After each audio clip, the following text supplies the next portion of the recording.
चिराग पासवान मोदी जी के कैबिनेट में मंत्री बन गए हैं। उनको अहम जिम्मेदारी जो है प्रधानमंत्री नरेंद्र मोदी ने अपने कार्यकाल में दिया है।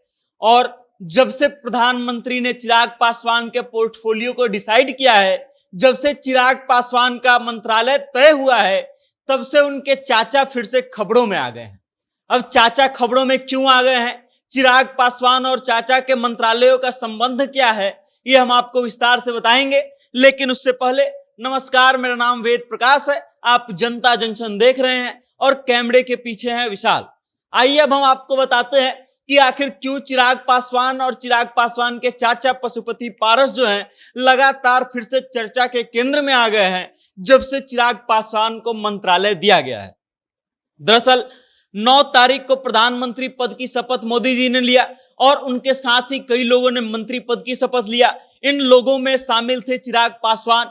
चिराग पासवान को केंद्रीय मंत्रिमंडल में मोदी जी के कैबिनेट मिनिस्टर के पद का शपथ दिलाया गया।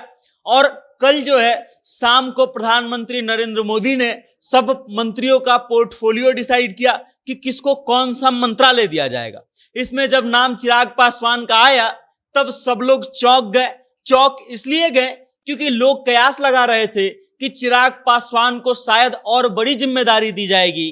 चिराग पासवान को हो सकता है कि रेल मंत्रालय दे दिया जाए या फिर कोई और अहम जिम्मेदारी दे दी जाए। लेकिन चिराग पासवान का जब मंत्रालय सामने आया तो फिर से एक बार पशुपति पारस जो हैं चर्चा के केंद्र में आ गए। चर्चा के केंद्र में आने का पीछे का कारण जो है एकदम सिंपल सा है। चिराग पासवान और चाचा पशुपति पारस में लगातार पिछले 2-2.5 सालों से अनबन की खबरें आ रही थी। और अगर लोकसभा चुनाव के आसपास का समय आप देखेंगे तो चिराग पासवान जो है हर मौके पर अपने चाचा पर भारी पड़ते जा रहे थे। चिराग पासवान की पार्टी को जब एनडीए ने 5 सीट दिया बिहार में, तब चिराग पासवान के चाचा नाराज हो गए क्योंकि उनको एनडीए गठबंधन ने एक भी सीट नहीं दिया। और उसके बाद उन्होंने मंत्रालय से इस्तीफा दे दिया, केंद्रीय मंत्रिमंडल से इस्तीफा दे दिया। और जिस मंत्रालय से उन्होंने इस्तीफा दिया उसकी जिम्मेदारी अब चिराग पासवान संभालेंगे। गौरतलब है कि चिराग पासवान को खाद्य मंत्रालय जो है प्रधानमंत्री नरेंद्र मोदी ने सौंपा है और इससे पहले उस मंत्रालय का जिम्मेदारी जो है उनके चाचा पशुपति पारस संभाल रहे थे।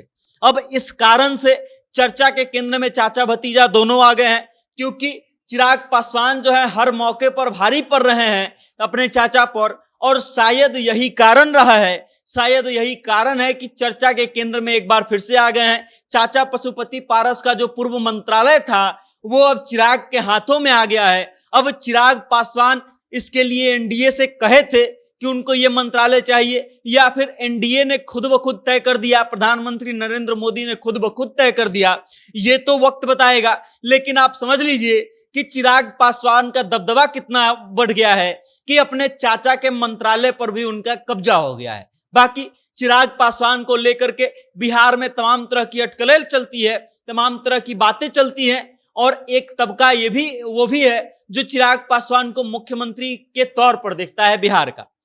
गौरतलब है कि प्रधानमंत्री नरेंद्र मोदी जब हाजीपुर लोकसभा चुनाव के समय आए थे तब उन्होंने चिराग को बिहार का भविष्य कहा था।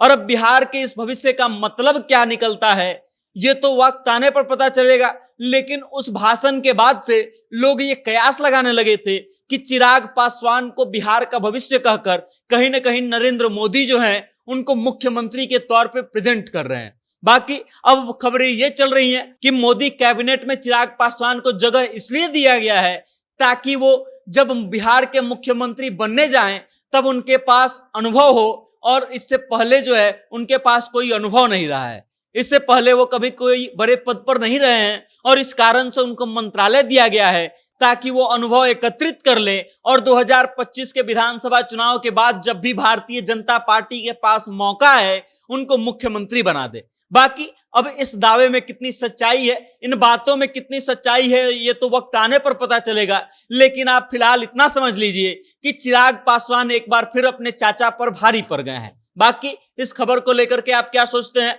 चिराग पासवान के मंत्रालय को लेकर के आप क्या सोचते हैं, कमेंट के माध्यम से अपनी राय हम तक जरूर भेजिएगा और देखते रहिएगा जनता जंक्शन। बहुत बहुत धन्यवाद।